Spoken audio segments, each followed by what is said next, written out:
Shavua Tov, it's the start of a new week, which means it's the start of another week of the Israel Brief, brought to you as always by Lay of the Land and hosted by me, Rolene Marks. And we take a look at those top stories making headlines here in Israel. And of course, we begin with the big story, and that is the terror attack that took place in Jerusalem on Saturday night. While leaving the Kotel, the Wailing Wall, this is after the Sabbath, at least 8 people, 5 of them US citizens, were shot in a terror attack when a Palestinian gunman opened fire. Now, the US State Department spokesperson Ned Price has condemned this and also said that his office is working very closely with their Israeli partners and standing by them. Now, at least 3 of those who were shot are in serious condition, including a 30-year-old pregnant mother who had to deliver her baby by cesarean section yesterday. Both mom and baby are in serious but stable condition.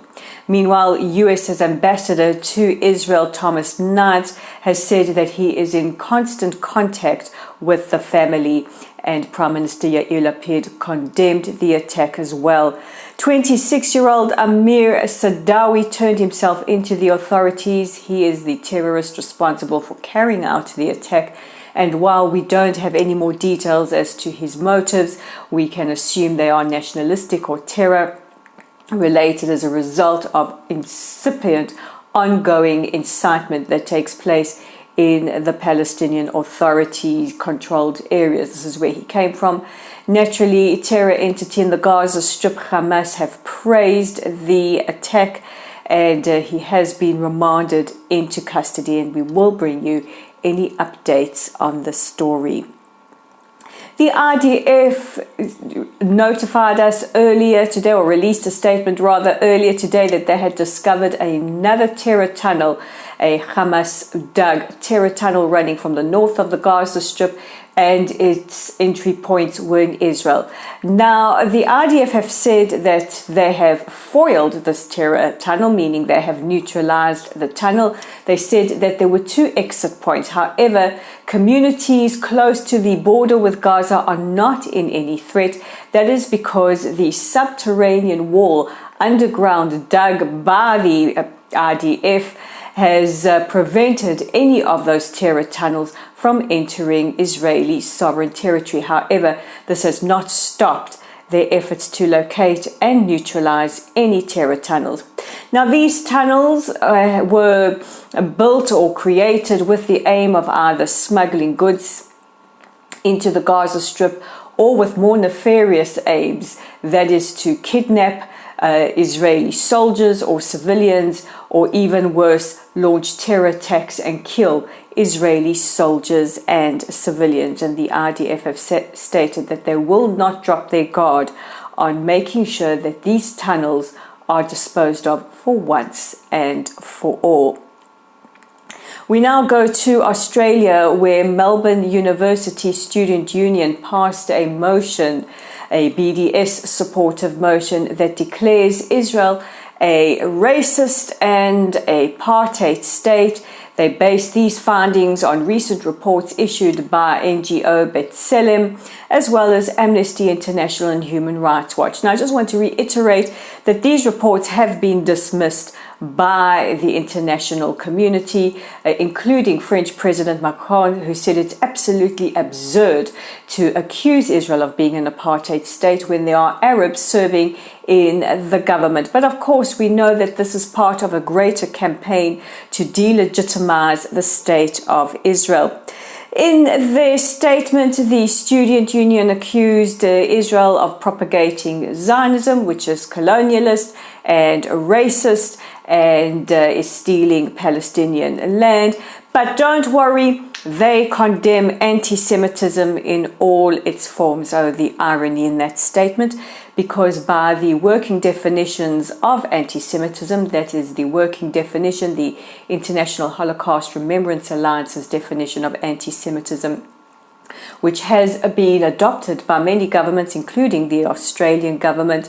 These definitions, as put forward by the student union, are actually illegal and are considered anti-Semitic. Now, the communal leadership have released a joint statement concerned about the targeting of Jewish students, and AUJUS, which is the Australasian Student Union, said that they wholly reject this false report and that it's not about settlements or policies, but rather the eradication and the presence of a Jewish state in whatever form it may take, and that they are also concerned about the safety threat that it poses for Jewish students on campus.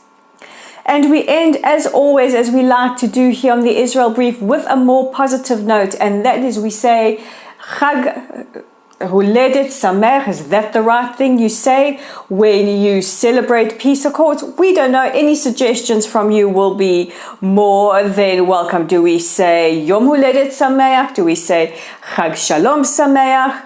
I'm just going to say happy birthday. The Abraham Accords now marks 2 years, and it has been extraordinary.